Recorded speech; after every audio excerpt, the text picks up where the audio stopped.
Hello every one. അപ്പോൾ നമ്മൾ ഇന്ന് പഠിക്കാൻ പോകുന്നത് ഗ്രിഡ്സ് ഇടാനുള്ള ഒരു ഡിഫറെൻറ്റ് മെത്തേഡാണ്. ഞാനത് കഴിഞ്ഞ് നമ്മളൊരു പെയിൻറ്റിങ്ങും കൂടെ വരയ്ക്കുന്നുണ്ടാവും. മോസ്റ്റ് ഇമ്പോർട്ടൻ്റ്ലി നമ്മൾ ഗ്രിഡ്സ് ഇടാനാണെന്ന് മേജറായിട്ട് പഠിക്കാൻ പോകുന്നത്. സോ അതിനായിട്ട് ഞാൻ നമ്മുടെ ബുക്ക് എടുത്ത് നമ്മൾ മണ്ഡലയാണ് വരയ്ക്കുന്നത്. അപ്പോൾ മണ്ഡലയുടെ ബേസിക് ആയിട്ടുള്ള ഓൾമോസ്റ്റ് സെൻറ്ററിൽ ഞാൻ ഒരു 12 സെൻറ്റിമീറ്റർ ലൈൻ വരയ്ക്കുകയാണ്. 12 സെൻറ്റിമീറ്റർ ലൈൻ. ഈ 12 സെൻറ്റിമീറ്റർ ലൈനിന് ഞാൻ ഇത് നിങ്ങൾക്ക് എത്ര മെഷർമെൻറ്റിൽ വേണമെങ്കിൽ എടുക്കാം കേട്ടോ. വലിയ പേജ് ആണെങ്കിൽ വലിയ മെഷർമെൻറ്റിൽ എടുക്കാം. 12ൻ്റെ മിഡ് പോയിൻറ്റ് അത് 6 ആണ്. മിഡ് പോയിൻറ്റ് മാർക്ക് ചെയ്യും. ഇനി നിങ്ങളുടെ കയ്യിൽ ജോമെട്രി ബോക്സ് ഉണ്ടാവണം. ഇനി നിങ്ങൾ ജോമെട്രി ബോക്സ് യൂസ് ചെയ്യാനുള്ളത് as per the painting size നിങ്ങളുടെ അക്കാഡമിക് വൈസ് ആവുന്നേ ഉണ്ടാവുള്ളായിരിക്കും. ബട്ട് നമ്മൾ ആർട്ട് വൈസിൽ ഇനി എല്ലാവരും യൂസ് ഓൺ ജോമെട്രി ബോക്സ്. അതിനകത്ത് ഈ ഒരു സാധനമുണ്ട്, ഇങ്ങനത്തെ ഒരു ഹാഫ് സർക്കിൾ പോലത്തെ ഒരു പ്രൊട്രാക്ടറുണ്ട്. പ്രൊട്രാക്ടർ എന്നാണ് അതിൻ്റെ പേര് കേട്ടോ. ഈ പ്രൊട്രാക്ടറിൻ്റെ ഭാഗങ്ങൾ എളുപ്പം ശ്രദ്ധിക്കുക. ഇവിടെ സെൻറ്ററിലൊരു പോയിൻ്റ് ഉണ്ട്, ഈ ഒരു പോയിൻ്റ് ഉണ്ട്, ഒരു ലൈൻ ഉണ്ട്, പിന്നെ ഡിഫറെൻറ്റ് ആംഗിൾസ് ഉണ്ട്. 1 to ഇതൊക്കെ ഓരോ ആംഗിളാണ്. 0 to 180 വരെ ഉണ്ടാവും. അതേപോലെ അതിൻ്റെ ഇവിടെ നിന്നും 0 to 180 പോലെ ഉണ്ടാവും. ഓക്കെ, അപ്പം നമ്മൾ ഇതിൻ്റെ ഈ ഒരു മിഡ് പോയിൻറ്റ് കറക്റ്റ് ഈ സ്ട്രെയിറ്റ് ലൈനിൽ മിഡ് പോയിൻറ്റ് ആ പോയിൻറ്റ് മാർക്ക് ചെയ്ത് ആ സെൻറ്ററിലും നിൽക്കുന്ന പോലെ ആക്കി വെക്കണം. എന്നിട്ട് നമ്മളിപ്പോൾ 90 ഡിഗ്രി മാർക്ക് ചെയ്തു. ഈ മുകളിലത്തെ 90 ആണ് കേട്ടോ. അത് മാർക്ക് ചെയ്ത് കഴിഞ്ഞാൽ നമുക്ക് ഇതിൻ്റെ നടുവ് കിട്ടി. ഇനി ഇതിൻ്റെ ഇടഭാഗം മാർക്ക് ചെയ്യണം. അപ്പോൾ ഇവിടെ 180 × 90 ഉണ്ട്. ഇനി നമുക്ക് അതിൻ്റെ നടുഭാഗം എന്ന് പറയുമ്പോൾ 45 ഡിഗ്രി ആയിരിക്കും. ഈക്വലായിട്ടാണല്ലോ വേണ്ടത്. അപ്പോൾ നമ്മൾ ഇതിൻ്റെ 1 to 90യുടെ ഹാഫ് എത്രയാണ്? 45 ആണ്. അപ്പം നമ്മൾ 45, അതായത് 40യുടെയും 50യുടെ ഇടയിലുള്ളത് മാർക്ക് ചെയ്തു. അതേപോലെ ഇവിടെയും 40യുടെയും 50യുടെ ഇടയിലുള്ളത് മാർക്ക് ചെയ്തു. അപ്പം നമുക്ക് ഇത്രയും പോയിൻറ്റ്സ് കിട്ടി. അപ്പം നമുക്കിനി അതൊന്ന് വരച്ചു കൊടുക്കാം. സോ ഞാൻ ഈ 90 ഡിഗ്രി സെൻറ്ററിലേക്ക് മാർക്ക് ചെയ്തു. കണ്ടോ, സെൻറ്ററിലേക്കായി. ഇനി ഈ 45 ഡിഗ്രിയിൽ അത് നിങ്ങൾക്ക് എത്ര വേണമെങ്കിൽ നീളം കൂട്ടുകയും കുറയ്ക്കുകയൊക്കെ ചെയ്യാം കേട്ടോ. ഞാനിപ്പോൾ കറക്റ്റ് മെഷർമെൻറ്റ് നമ്മൾ സർക്കിൾസ് വരയ്ക്കുന്നതനുസരിച്ച് ഞാനിതൊക്കെ എക്സ്റ്റെൻഡ് ചെയ്യും. ഇനി 45 ഡിഗ്രി എന്ന് പറയുമ്പോൾ ഇതിൻ്റെ സെൻറ്ററാണ് 45 ആയി. ഇനി അതേപോലെ ഈ സൈഡിൽ നിങ്ങൾക്ക് ടോട്ടൽ പീസ് വേണമെങ്കിൽ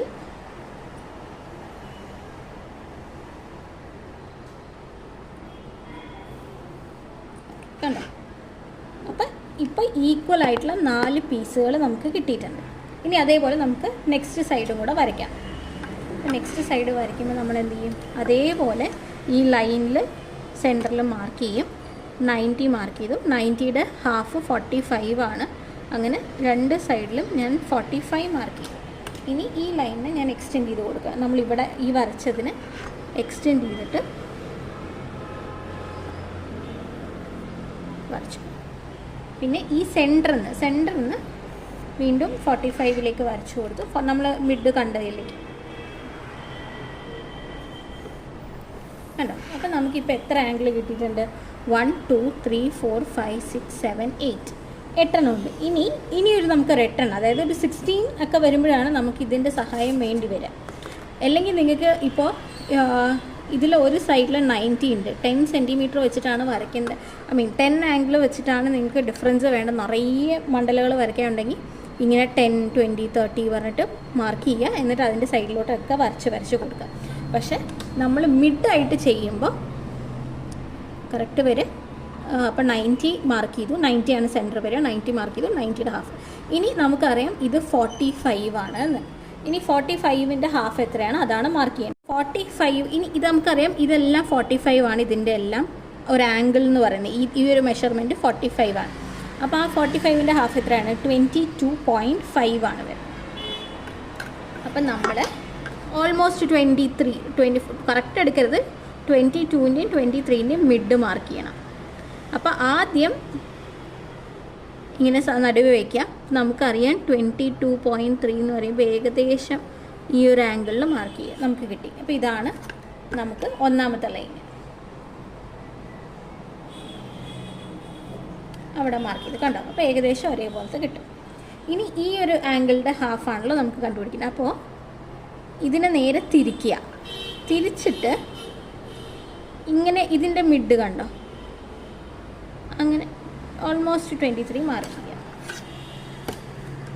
ഈ തിരിച്ചു വെച്ചത് നിങ്ങൾക്ക് മനസ്സിലാവുന്നുണ്ട് എന്ന് വിചാരിക്കുന്നു. ഇല്ലയെന്നുണ്ടെങ്കിൽ ഗ്രൂപ്പിൽ ഡൗട്ടിൽ ചോദിക്കണം, ഞാൻ ഒന്നുകൂടെ അടുത്തത് കാണിച്ചു തരാം. ഇനി അപ്പം നമുക്ക് ഈ ഇവിടെ 4 കിട്ടി, ഇനി ഇപ്പുറത്താണ് വേണ്ടത്. അപ്പോൾ ഈ മിഡിനെ കൊണ്ടുവന്ന് ഇവിടെ വെച്ചിട്ട് ഇനി വേണം നമുക്ക് മാർക്ക് ചെയ്യാൻ 23.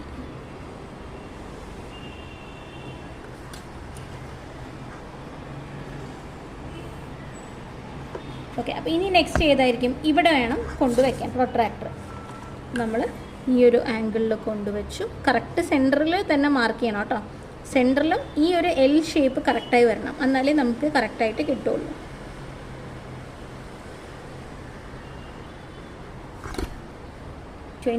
ഓൾമോസ്റ്റ് 23 എന്നുള്ള മെഷർമെൻറ്റിലേക്ക് എടുത്തു. ഇനി അപ്പോൾ നമുക്ക് ഇവിടെ എത്ര എണ്ണം കിട്ടി? 1 2 3 4 5 6 7 8 8 എളുപ്പത്തിൽ കിട്ടി. നമ്മൾ മറ്റേത് കോമ്പസ് കൊണ്ട് വരയ്ക്കുമ്പോൾ ജോയിൻ ചെയ്യാനൊക്കെ കുറച്ച് ബുദ്ധിമുട്ടായിരിക്കും. അപ്പോൾ ഇതായിരിക്കും ഏറ്റവും എളുപ്പം.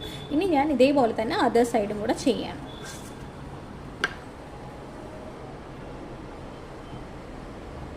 കറക്റ്റായിട്ട് സെൻറ്റർ മാർക്ക് ചെയ്ത് വെച്ചു. എന്നിട്ട് 20 ഇത് മാർക്ക് ചെയ്തു. ഞാൻ അതേപോലെ തന്നെ ഇവിടെ നിങ്ങൾക്ക് കാണുന്നുണ്ടെന്ന് ഞാൻ വിചാരിക്കുന്നു. റൈറ്റ്, യെസ്, മാറ്റിയത്. ഇനി വീണ്ടും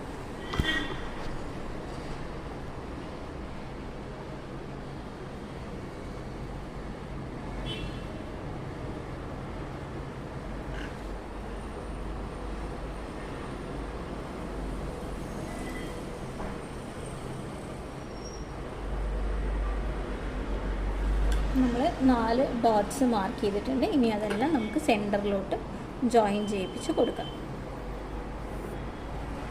അപ്പോൾ നിങ്ങൾക്ക് ഓട്ടോമാറ്റിക്കലി ഓപ്പോസിറ്റ് സൈഡ് നമ്മൾ വരച്ചിട്ടുള്ളതിൻ്റെ കറക്റ്റ് ഓപ്പോസിറ്റായിട്ട് കിട്ടും.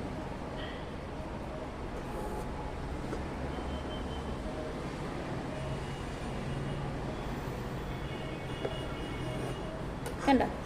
അങ്ങനെയാണ് 16 ഗ്രിഡുള്ള മണ്ഡല നമുക്ക് എളുപ്പം. ഇതിനെയാണ് ഗ്രിഡ്സ് എന്ന് പറയുന്നത്. ഈ ഗ്രിഡിലായിരിക്കും നമ്മൾ ഓരോന്നും വരയ്ക്കുന്നുണ്ടാവുക. അപ്പോൾ ആ 16 ഗ്രിഡ് എളുപ്പത്തിൽ എങ്ങനെ വരയ്ക്കാമെന്ന് നമുക്ക് മനസ്സിലായി.